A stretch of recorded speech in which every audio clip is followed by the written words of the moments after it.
It's the night before your exam. You're panicking, you're tired, and you're hoping this video magically saves you. Let's be honest about what's actually happening. You procrastinated, not because you're lazy, but because you were overwhelmed. And now your brain is doing that thing where it promises, if I just stay up all night, I can fix this. That's fake hope. It feels productive, but it's panic in disguise. You're stressed, guilty, and scrolling because starting feels scary. I know, I've been there. So no, this isn't motivation. I'm not here to hype you up or tell you to believe in yourself. I'm giving you a night before system that works under pressure. Now here's the part most people get wrong. Most people think Japanese students succeed because they study more or grind harder. That's wrong. Their exams don't reward exhaustion. They reward accuracy under pressure. Clean recall, fewer mistakes, calm execution, and all-nighters destroy all of that. When you stay up all night, your memory doesn't lock in, it collapses. Your brain starts mixing facts, skipping steps, and blanking on things you definitely knew yesterday. That's not discipline, that's self-sabotage. Japanese students understand something most people ignore. The night before an exam is not for learning more, it's for protecting what you already know. So their studying becomes controlled, short, and intentional. No chaos, no heroic suffering, just damage control and clarity. And no, they're not superhuman. They just stop being stupid with their energy. Instead of gambling everything on one miserable night, they set themselves up to walk into the exam awake, focused, and steady. So what do they actually do the night before? Rule number 1, they stop early. Yes, seriously. Japanese students set a hard stop time the night before an exam, usually around 9 or 10 p.m. And no, that's not because they're lazy or relaxed. It's because they're strategic. Here's the truth you don't want to hear. Studying past a certain point doesn't add points, it costs them. Your brain needs time to consolidate memory. That happens when you rest, not when you force one more chapter through a fried mind. Stopping early lowers anxiety. It prevents that spiraling, I know nothing feeling. And it massively improves recall the next day. You walk into the exam calmer, sharper, and less error-prone. Meanwhile, you're telling yourself just one more hour. But that hour turns into 3, then 4, then 0 sleep, and suddenly you're awake, shaky, and slower than you should be.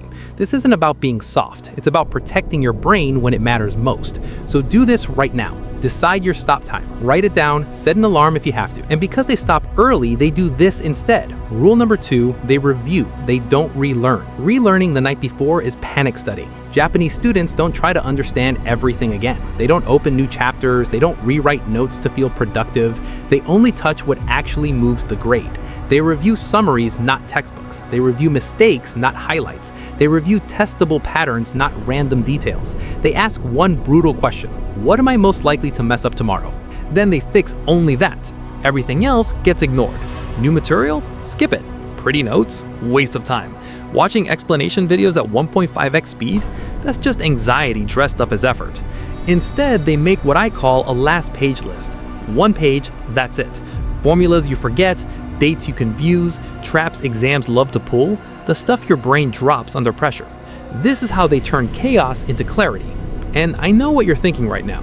You think you need 6 more hours. You don't. You need clarity. But here's the weird part nobody talks about. If this is hitting a little too close, subscribe. Not for motivation, for control. Especially when pressure hits and your brain wants to panic. Rule number 3, they simulate the exam briefly. They don't study, they rehearse. Japanese students don't spend the night before reading notes and hoping it sticks. They simulate the exam itself, briefly, on purpose. 20 to 30 minutes, that's it. Time to recall, past questions, no notes, no comfort blanket. Why? Because exams don't test what looks familiar. They test what you can pull out of your brain on command.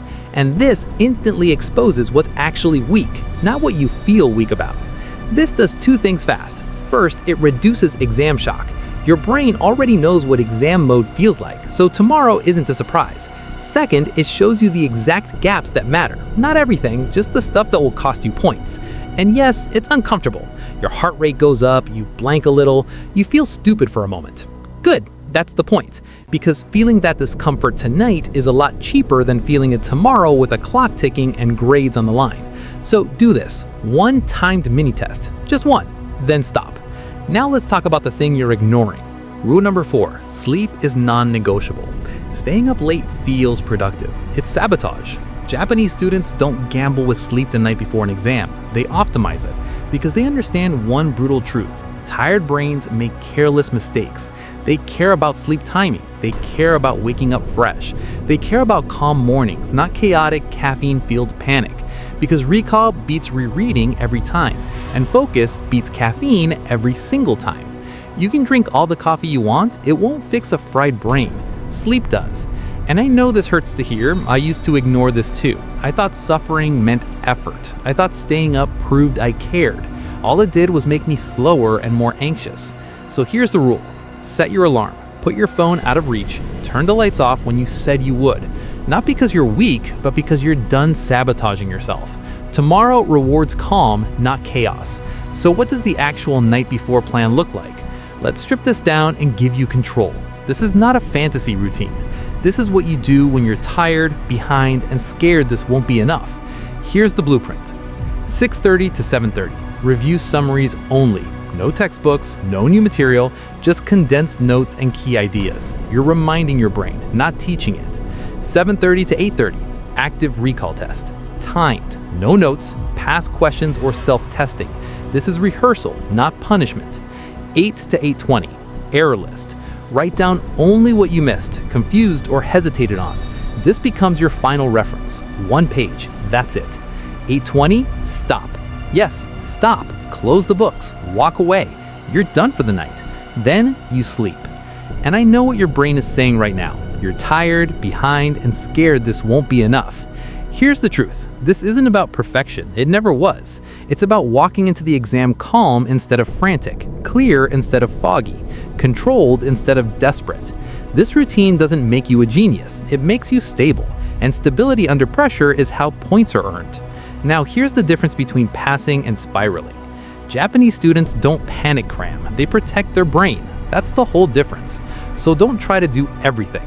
Pick one rule from this video and actually follow it tonight. 1 stop time, 1 mini test, 1 hour less of chaos. If you're serious, comment controlled, and then stop watching study videos like they're work. And when you're done tonight, or after your exam tomorrow, watch this next. Have it trick your brain into enjoying studying. Now, close the app, start the timer,